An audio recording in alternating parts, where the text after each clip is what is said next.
Then let's start. पहले है कि मैटर इन आवर सराउंडिंग्स, ये आज हम करने वाले हैं। तो what is matter, first question आता है कि मैटर क्या है हमारे पास।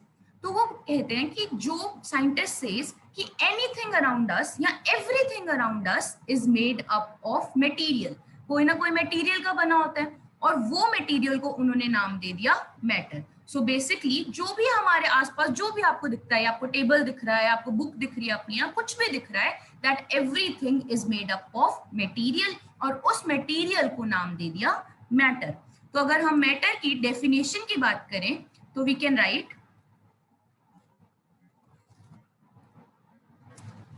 anything that has mass and volume and its presence can be felt by any of our five senses is called matter। तो क्या कह रहे हैं ये कि कुछ भी हमारे आसपास जिसका मास हो, फर्स्ट पॉइंट, इस डेफिनेशन के अंदर 3 पॉइंट्स हैं, ठीक है। तो फर्स्ट पॉइंट कि इसका मास होना चाहिए, सेकंड पॉइंट उसका वॉल्यूम होना चाहिए, और थर्ड पॉइंट उसकी प्रेजेंस हमें फील हो, ठीक है, कि हमें पता लगे कि हाँ something is present around us. वो हमारे कोई भी 5 सेंसेस में से प्रेजेंस हमें फील हो सकती है, ठीक है। क्लियर है ये डेफिनेशन? सो लेट्स से आगे जब भी हम अब ये डिस्कवरी आई तो कहाँ से, मतलब इसकी स्टार्ट कैसे हुआ। पहले इंडियन फिलोसोफर्स ने हमें बताया कि जो भी उन्होंने क्या एक नई चीज लेके आए, दैट वाज 5 बेसिक एलिमेंट्स। क्या लेके आए? 5 बेसिक एलिमेंट्स। और उन्होंने कहा, इंडियन फिलोसोफर्स ने, कि जो भी चीज हमारे आसपास है वो इन 5 बेसिक एलिमेंट्स से ही बनी हुई है, ठीक है। क्या बोला उन्होंने कि जो भी ये चीज है that is made up of these 5 basic elements, ठीक है। तो अब ये 5 बेसिक एलिमेंट्स है क्या? इनको बोलते हैं 5 तत्व।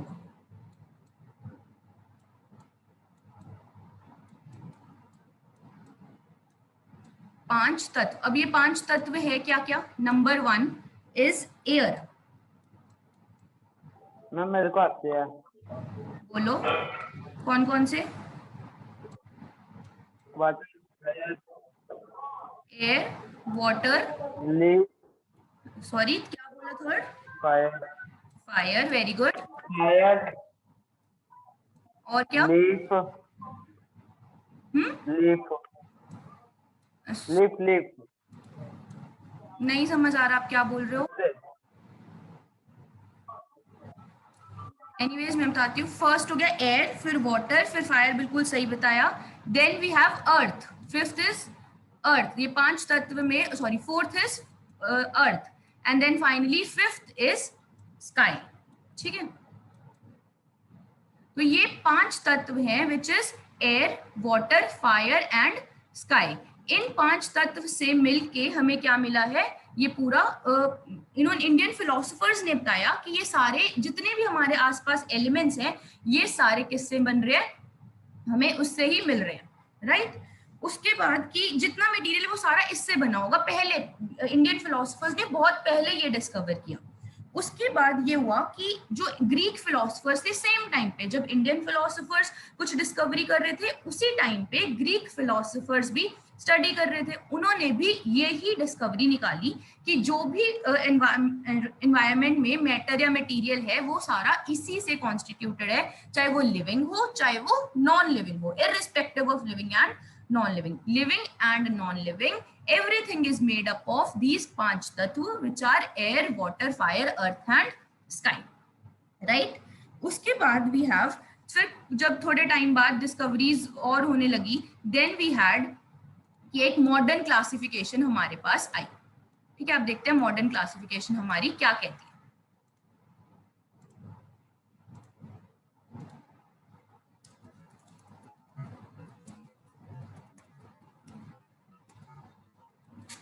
Modern classification says modern classification के अंदर उन्होंने क्या किया, ये दो टाइप्स में इन्होंने डिवाइड कर दिया। कैसे किया डिवाइड? बेस्ड ऑन नंबर 1, पहली बेस्ड थी फिजिकल प्रॉपर्टीज पे, फिजिकल प्रॉपर्टीज, ठीक है, and second was based on chemical properties.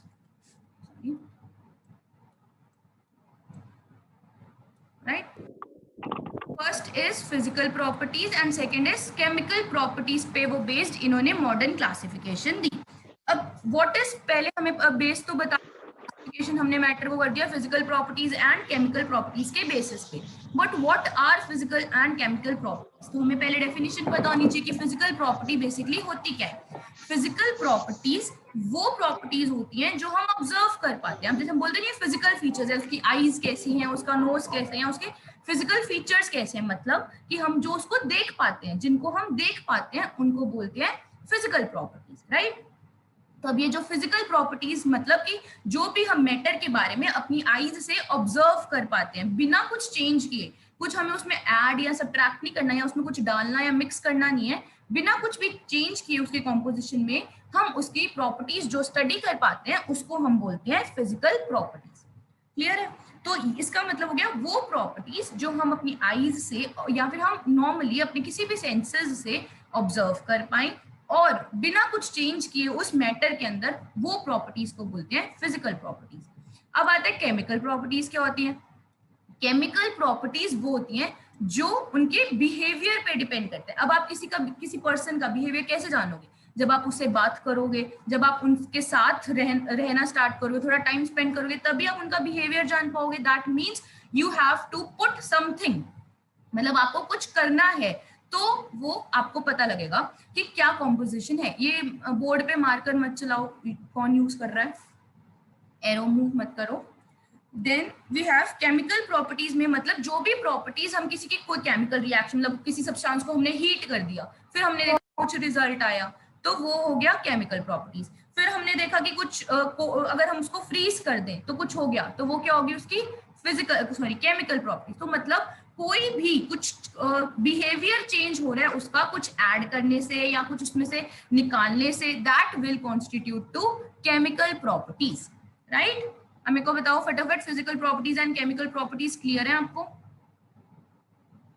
Ma'am chemical property, chemical properties फिर से बता देती हूँ। केमिकल प्रॉपर्टीज वो प्रॉपर्टीज हैं जिनमें हम कुछ ऑब्जर्व करते हैं किससे रिलेटेड, बिहेवियर रिलेटेड, ठीक है, कि वो कैसा बिहेव करेगा। अब हम अगर पर्सन लेके चले, जैसे हमने फिजिकल प्रॉपर्टीज बोला कि किसी की फिजिकल प्रॉपर्टीज कैसी है, मतलब कि वो चलता कैसे है, वो दिखता कैसे है, वो कपड़े कैसे पहनता है, वो उसके आईज, नोज और सारे 5 और सेंस ऑर्गन्स कैसे हैं, ये सब उसकी क्या होगी, फिजिकल प्रॉपर्टीज की। उसकी फिजिकल अपीयरेंस कैसी है, वो कैसा दिखता है और वो कैसा मूव वगैरह करता है, ये सारी होगी फिजिकल प्रॉपर्टीज। अब वो बिहेव कैसा करते हैं, अब दिखने में तो बहुत अच्छा है एक इंसान लेकिन उसमें मैनर्स नहीं है, तो वो ये उसका बिहेवियर हो गया। और कोई बहुत ज्यादा लविंग है, केयर कर रहा है कोई पर्सन बहुत ज्यादा, तो ये उसका क्या हुआ, बिहेवियर। तो जो भी मैटर का बिहेवियर होता है that constitute to chemical properties. ठीक है, मतलब कि जैसे अगर आपने किसी पर्सन के साथ जाके बात करी तो उस पर्सन ने कैसा बिहेव किया आपके साथ, अच्छा बिहेव किया, बुरा बिहेव किया, ये सारा ऑब्जर्व करना आर नोन एज, आप उसकी केमिकल प्रॉपर्टीज देख रहे हो। अब केमिस्ट्री की लैंग्वेज में अगर हम बोले तो क्या होगा केमिकल प्रॉपर्टीज, कि आपने उस मैटर को हीट कर दिया सपोज, ठीक है, तो उसने कैसा बिहेव किया, कि वो मेल्ट हो गया या उसकी शेप चेंज हो गई या क्या हुआ, जो भी हुआ वो बाद में देखेंगे कैसा मैटर था, क्या हुआ, बट क्या हो रहा है वो उसका बिहेवियर है। तो उस इन चीजों को स्टडी करना is known as chemical properties. अब समझ आ गया? Yes ma'am. ओके, सो अब हमें पता लग गया कि फिजिकल प्रॉपर्टी सारी वो है जब हम जो उसके हम कैसा बना है, कैसा दिख रहा है, क्या क्या इसके अंदर है, ये सब देखेंगे। और केमिकल प्रॉपर्टीज के अंदर हम केमिकल रिएक्शंस करवाएंगे, कभी गर्म कर दिया, कभी कुछ ऐड कर दिया, कभी कुछ उसमें से निकाल दिया, कॉम्पोजिशन बढ़ा दी, कम कर दी, ये सब हम उसमें करेंगे। तो उसके पास जाने के लिए उससे पहले वी विल स्टडी कि अब हम मतलब एक एक करके करेंगे फिजिकल प्रॉपर्टीज और केमिकल प्रॉपर्टीज के साथ। तो first we will start with physical properties.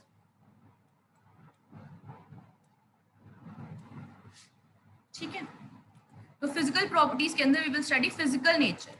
तो सबसे पहले आता है कि फिजिकल नेचर कैसी है एक किसी भी मैटर की, तो वो क्या क्या उसकी प्रॉपर्टीज हो सकती हैं, दैट हम इसमें स्टडी करेंगे। तो पहला पॉइंट इसमें आता है कि फिजिकल प्रॉपर्टी नेचर में जो हमारा मैटर है that is made up of particles. क्या है कि जो भी मैटर है that is made up of particles. कि अब हमने देखा पहले कि मैंने सबसे पहले स्टार्ट ही चैप्टर कैसे किया था कि जितनी भी चीजें हैं जो भी है that is made up of matter. जितना भी है everything around us is material, और वो मटेरियल का क्या नाम है मैटर। तो जो भी हमारे अराउंड है दैट इज मैटर। और अब हम बोल रहे हैं कि जो भी मैटर है that will be made of particles. मतलब सारा कुछ मैटर से बना है और मैटर किससे बना है, पार्टिकल्स से। ठीक है, क्लियर है। तो अब हम जैसे देखते हैं कि क्या है, सपोज मतलब क्या बोल रहे हैं हम।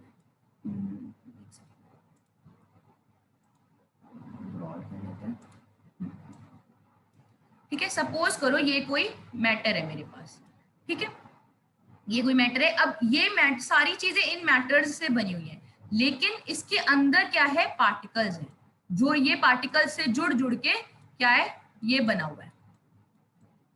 ठीक है, तो मतलब ये ऐसे ऐसे पूरा इसमें फिल कर लो, ये मैटर में ऐसे ऐसे इसमें पूरा फिल कर लो, तो दैट विल बी, ये क्या हो गया, तो that will be are particles. अब एक प्रॉपर्टी इस पार्टिकल की देखने वाली बात ये है कि ये पार्टिकल्स क्या होते हैं, वेरी स्मॉल इन साइज। क्या होते हैं, वेरी स्मॉल इन साइज। ये बहुत इंपॉर्टेंट पॉइंट है कि वेरी स्मॉल है, इतना कि इतना स्मॉल है कि हम उसको इमेजिन भी नहीं कर पाते। अगर मैं बोलूं मतलब इतना, ये जो छोटी सी डॉट लगाई है ये इतना होता है पार्टिकल, बट ये भी बहुत बड़ी चीज है, इससे भी इतना, ये तो हमें दिख रही है ना, वो इतना ज्यादा छोटा, इतना ज्यादा छोटा होता है पार्टिकल कि हमें दिखता तो दूर की बात है, हम इमेजिन भी नहीं कर सकते। सबसे छोटी से छोटी चीज आप इमेजिन कर लो, उससे भी छोटा होता है पार्टिकल। ठीक है, तो अभी हमें फिजिकल नेचर में मैटर की दो चीजें पता लगी। पहली तो कि जितना भी मैटर है उस वो किससे बनता है, पार्टिकल से। That is matter is made up of particles, right. Then we have कि जो ये पार्टिकल्स होते हैं वो very very very small size के होते हैं, कि वो हमारी इमेजिनेशन के भी बियॉन्ड है, राइट। चलो, तो नेक्स्ट वी हैव, अब हमने फिजिकल नेचर में देखा कि पार्टिकल से बन रहे हैं और वो बहुत स्मॉल साइज के। तो अब हम देखते हैं कि ये कैरेक्टरिस्टिक्स क्या है, ये जो पार्टिकल्स है मैटर की, वो क्या क्या क्या क्या कैरेक्टरिस्टिक्स वो रखता है और कैसा बिहेव कर रहा है। ठीक है, जैसे ही प्रॉपर्टीज ये इसकी सॉरी कैरेक्टरिस्टिक्स हम पार्टिकल्स की पढ़ेंगे, उसी पे डिपेंड करेगा कि हमारा जो क्या है मैटर है वो किस स्टेट का है। आगे हम टाइप्स ऑफ मैटर पढ़ेंगे कि 3 तरह का होता है, 4 तरह का होता है, जितनी भी तरह हम पढ़ेंगे तो उसमें हम देखेंगे कि जो ये फिजिकल नेचर, ये इसकी फिजिकल नेचर में हमने पढ़ा कि क्या है, ये इसके अंदर पार्टिकल्स आए हैं और पार्टिकल्स की हम कैरेक्टरिस्टिक्स ही पढ़ेंगे। ठीक है, तो अब हम कैरेक्टरिस्टिक्स ऑफ पार्टिकल्स पे मूव करते हैं। तो characteristics of particles of matter, then this is very very important. इसमें 3-4 पॉइंट्स हैं जो अच्छे से समझने वाले हैं, तो इसमें क्लियरली ध्यान से सुनना और अच्छे से समझना। तो वी हैव फर्स्ट पॉइंट,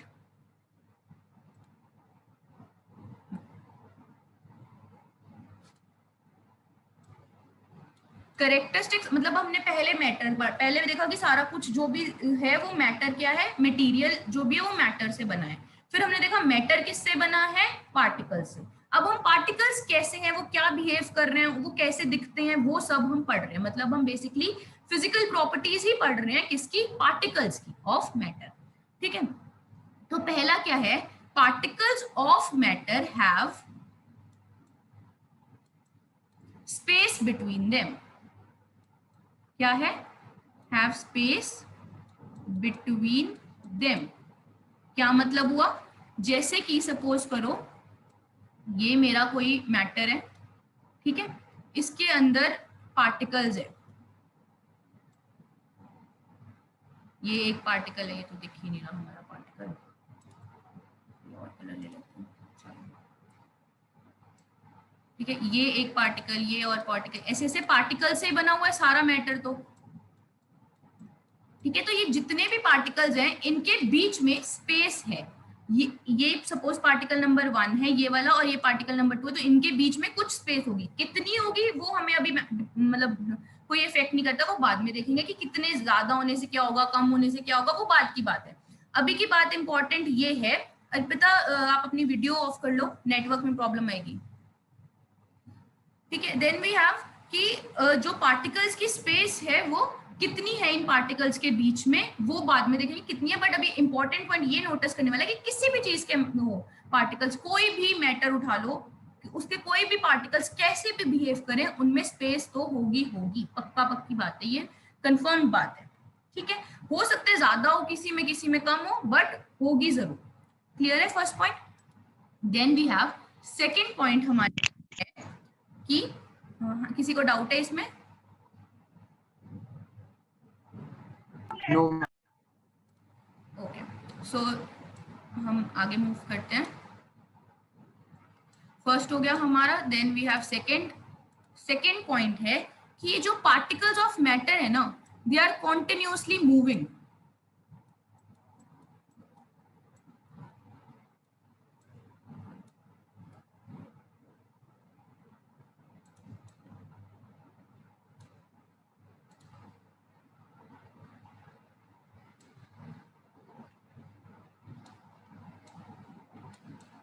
क्या कर रहे हैं particles of matter? Continuously move कर रहे हैं। ठीक है, अब एक आपने अभी फिजिक्स में पढ़ा नहीं है ये, आगे आप जब force and laws of motion और एनर्जी वाला पढ़ोगे तो उसमें आप एक वर्ड पढ़ोगे which will be kinetic energy.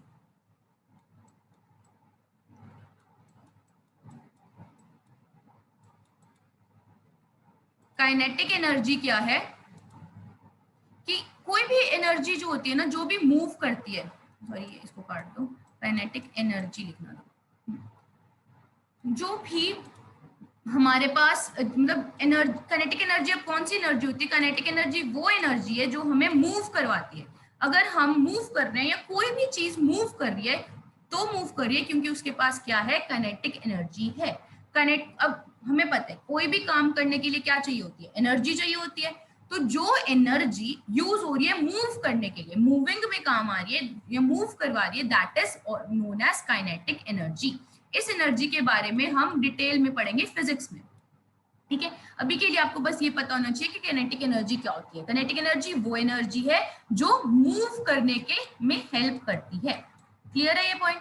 तो अब ये जो इसका मतलब क्या हुआ, जो पार्टिकल्स है मैटर के, उसके पास क्या है? काइनेटिक एनर्जी है। उनके पास काइनेटिक एनर्जी है तभी वो मूव कर पा रहे हैं, क्योंकि हम बोल रहे हैं कि दे आर कॉन्टिन्यूअसली मूविंग। तो कॉन्टिन्यूअसली मूविंग कैसे है? क्योंकि उनके पास क्या है? काइनेटिक एनर्जी है। क्लियर है ये पॉइंट? ये तो पक्की बात कंफर्म्ड है साइंटिस्ट से कि वो मूव कर रहे हैं। तो अब इससे हमने डिडक्शन निकाल लिया कि क्योंकि वो मूव कर रहे हैं तो उनके पास काइनेटिक एनर्जी होगी होगी। अब ये जो काइनेटिक एनर्जी होती है,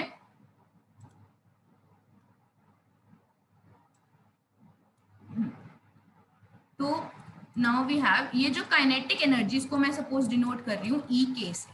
ठीक है, इस एनर्जी को मैंने इससे डिनोट कर लिया। ये एनर्जी जो है it is directly proportional to temperature. Kinetic energy that is E K is directly proportional to temperature. इससे हमें ये देखना है कि जब भी टेम्परेचर बढ़ता है, डायरेक्ट प्रोपोर्शन है, तो काइनेटिक एनर्जी हमारी क्या होगी? बढ़ेगी। राइट? तो इससे हम क्या डिड्यूस कर सकते हैं? कोई बता सकते हैं कि सपोज मेरे पास मेरे पास एक क्या है? मैटर है। सपोज ये वाला एक मैटर है। ठीक है,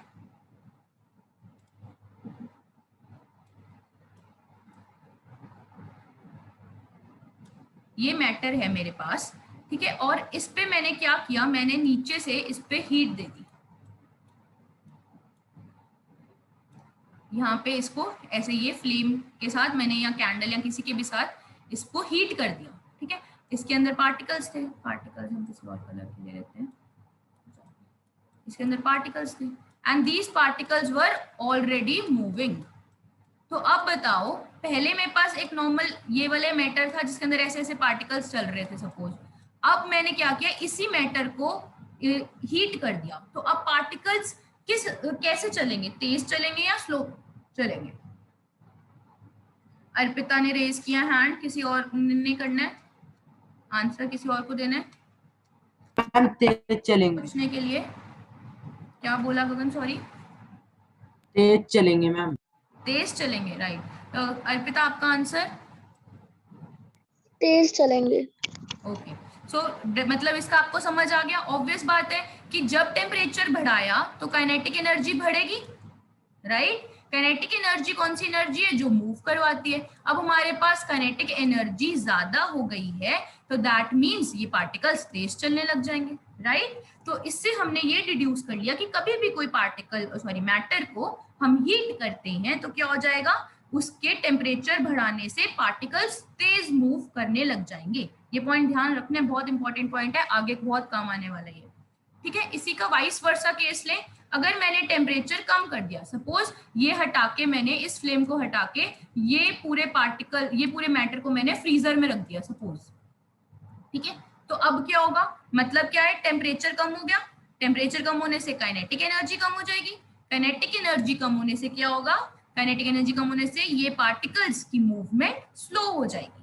तो इट इज क्लियर, बट ये पक्का है कि पार्टिकल्स विल ऑलवेज मूव हमेशा करते रहेंगे पार्टिकल्स, बट स्पीड क्या होगी, स्लो या ज्यादा, वो हमने देख लिया कि ऐसे फैक्टर्स पे वो डिपेंड कर रहा है। ठीक है, तो हमने थर्ड कैरेक्टरिस्टिक भी देख ली कि क्या होती है।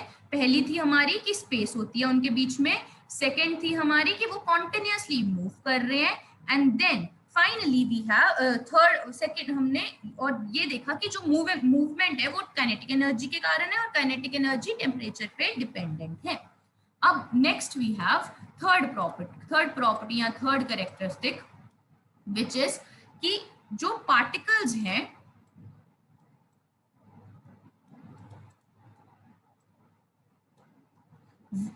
पार्टिकल्स इंटरमिक्स, पार्टिकल से पहले लिखेंगे same, particles of same matter और डिफरेंट मैटर, दो सेम मैटर ले लो या डिफरेंट ले लो, उनके पार्टिकल्स आपस में क्या करेंगे, इंटरमिक्स करेंगे।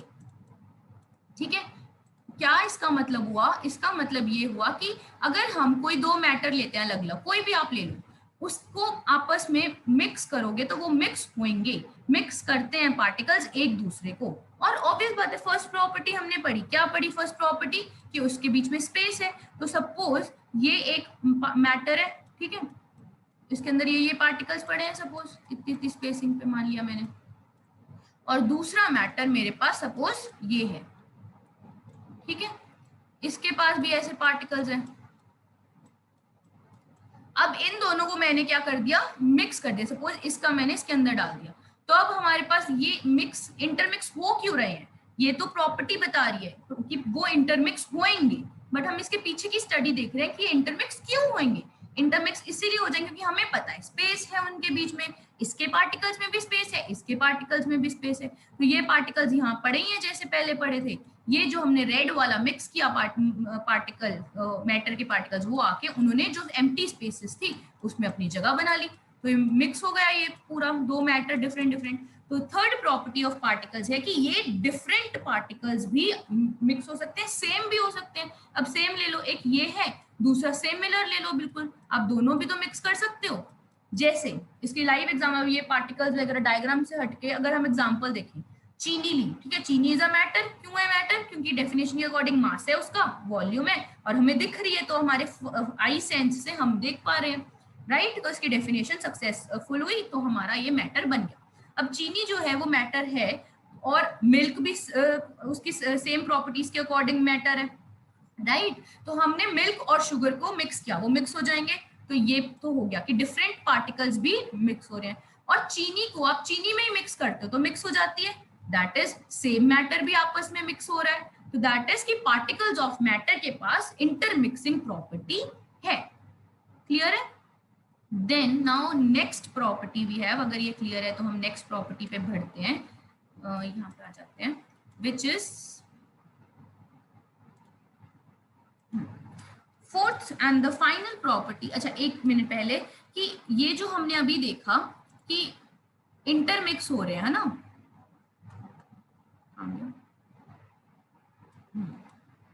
ये यहाँ पे देखे हमने कि ये जो पार्टिकल्स हैं वो क्या हो रहे हैं, इंटरमिक्स हो रहे हैं आपस में। तो अब इंटरमिक्सिंग की मैंने आपको पहले हमने जब उसका कल परसों जब सेल का चैप्टर किया तो उसमें हमने क्या किया था कि दो चीजों का मिक्स होना इज डिफ्यूजन। डिफ्यूजन प्रोसेस पढ़ी थी हमने, है ना। तो डिफ्यूजन से ही इसको भी डिफ्यूजन बोलते हैं और इन दोनों के मिक्स होने को क्या बोलते हैं, डिफ्यूजन। तो अब इसका क्या होता है, रेट ऑफ डिफ्यूजन होता है, जिसको मैंने सपोज RD से लिख लिया। ये भी डायरेक्टली प्रोपोर्शनल होता है टेम्परेचर के। मतलब इसका क्या मतलब है, जैसे ही हम टेम्परेचर बढ़ाएंगे तो रेट ऑफ डिफ्यूजन बढ़ जाएगा।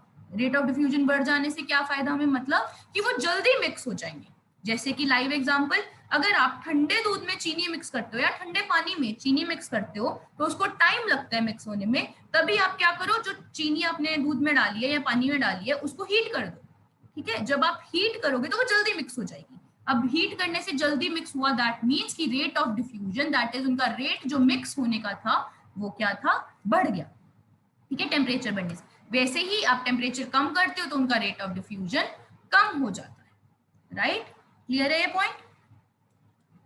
क्लियर है तो हम आगे बढ़ते हैं। Yes ma'am. Yes ma'am. Next we have, कहाँ गई एम्प्टी स्पेस हमारी कोई, हाँ। तो नेक्स्ट वी हैव कि लास्ट प्रॉपर्टी है इसकी, करेक्टरिस्टिक बोल लो या फिर फोर्थ, विच इज वो है कि पार्टिकल्स हैव फोर्स ऑफ